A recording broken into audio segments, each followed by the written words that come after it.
Vandag ons gesels nog steeds oor breakfast saam met Jesus. En vandag is 'n samevatting van 'n klompie elemente waaroor ons al reeds gesels het. Sielskos.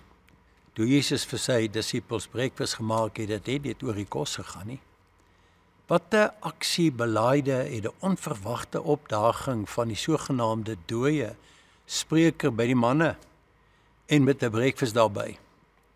Die moederlose 7 disippels was 3 jaar deur Jesus versorg en toegerus. Dit was 3 aksiebeleide en opwindende jare. Siekes word genees, dooies word opgewek. Die wettisiste word op hulle plek gesit. Brood en vis word vermeerder vir duisende toehoorders. Sondaars en sondaresse word vrygespreek. 'n Disipel leer om op die water te loop. Hulle word in groepe uitgestuur. Sonder reis daar's niks om hulle self mee te versorg nie.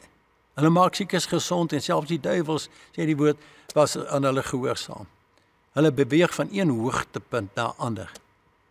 Petrus skryf so lank vir hom so 'n dagger, 'n mes bymekaar. Dit gaan so goed dat 2 van sy disippels, sy mamma, haar 2 seuns by Jesus kom aanbeveel as ministers wat links en regs van hom moet sit wanneer hy die troon gaan bestyg. Nie in die hemel nie, sommer hier op die aarde, dink sy.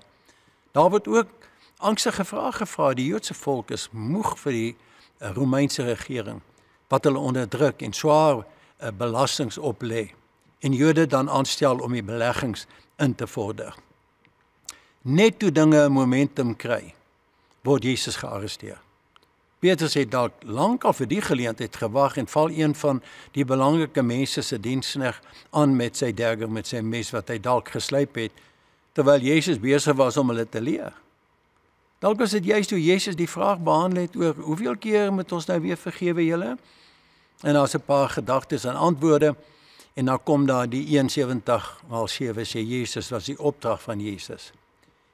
Die hele bergpredikasie was 'n uitspel van hoe om te lewe en hoe om dit aan te pak, jou lewenshouding en leefstyl, jou gesindheid teenoor God en ander, ook oor jouself. Hulle moes hoor hoe die ryk jongman een goeie ding wil doen, om sodoende die ewige lewe te verkry. Hulle hoor dat rykdom dit moeilik kan maak, selfs onmoontlik.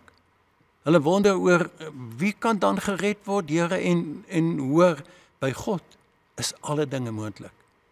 Hy is die een wat net een ding gaan doen, sodat elke mens ingesluit kan wees en kan kwalifiseer om te deel in wat hy hier en nou vandag en tot in ewigheid vir ons het. Petrus herinner Jesus dat hulle alles verlaat het om hom te volg en vra, en wat is in dit vir ons, Here? Jesus se antwoord, julle wat my volg deur die wedergeboorte, julle sal heers. Jy sien die 3 jaar wat die disipel Jesus gevolg het en alles saam beleef en gehoor het hulle nie gekwalifiseer om aan Jesus se kerkgroep te behoort nie. Nee, Jesus sê, julle moet my ook volg deur die wedergeboorte.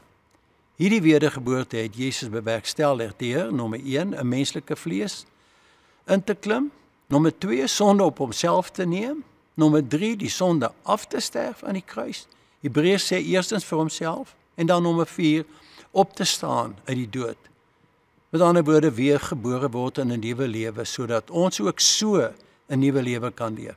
Die een ding wat besef moet word, Petrus, kom ons gesels met hom, is dat jy dit alles as 'n genadegeskenk van Christus ontvang, en dit geld vir almal. Nou kom ons by die breakfast op die strand. Hier vind ons disippels wat teruggeval het en hulle vorige lewe weer opgesoek het. Nou kom die verreëse lewende Jesus by hulle. Ons sien daar is 'n groot verskil tussen die tyd voor Jesus se dood en na sy opstanding. Ons kwalifikasie vir die ewige lewe kan nooit weer afhang van jou harde probeer en mensgemaakte godsdienstigheid nie. Honderde jare en duisende mense het probeer en misluk. Jakobus sê as jy in een val, is jy aan almal skuldig. Net so as een slaag, maak hy jou onskuldig. God ons Vader doen hierdie een ding wat die jongman afgevra het. Hy stuur Jesus om dit vir ons en namens ons te doen. Soos vir Petrus gee Jesus genade, waar daar eintlik straf moes wees. Vir jou sonde kry jy vryspraak. Waar jy die goeie nie verdien nie, kry jy die genade, die Christus geskenk het, jy word een met hom. Dit Petrus kwalifiseer almal wat dit glo en ontvang. Petrus, kom ons sê maar naamlik ons, of jy nou gevloek het tydens jou ontkenning, of te veel gedink het voor die tyd, of jy dalk die diensmeisie omgekoop het, of by haar gaan slaap het, dit maak geen verskil nie. Alles het, al het jy niks van die bogenoemde gedoen nie. Jy het 'n redder nodig en hy trap jou nie uit oor jou foute nie. Nee, hy nooi jou eenvoudig na 'n ontbyt. Sy vraag is, het jy my lief? Meer as hulle hier? Klink dit bekend? Net 'n paar dae tevore het Petrus beloof, al sal almal jou verloon, ek sal nie.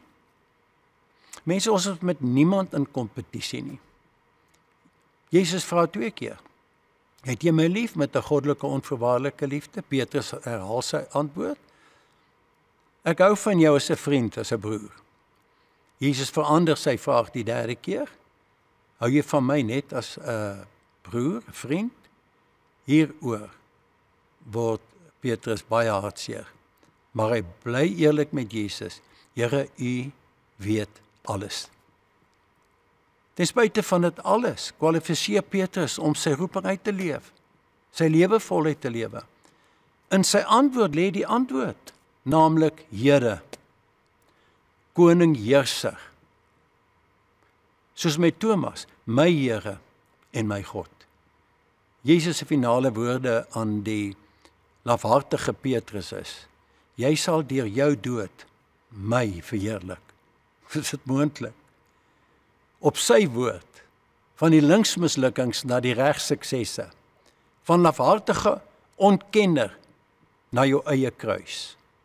Geskiedskrywers wil dit hê dat Petrus versoek het om uiteindelik onderstebo gekruisig te word en op hierdie manier waar te maak wat Jesus vir hom gesê het. Iets radikaals het met die mensdom gebeur toe Christus uit die dood opgestaan het.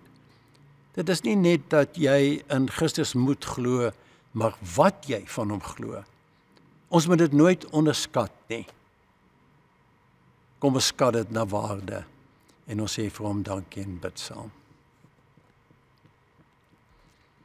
Dankie dat ons in Christus deur sy eendaad van gehoorsaamheid vry kan wees en lewe in oorvloed kan hê. Amen.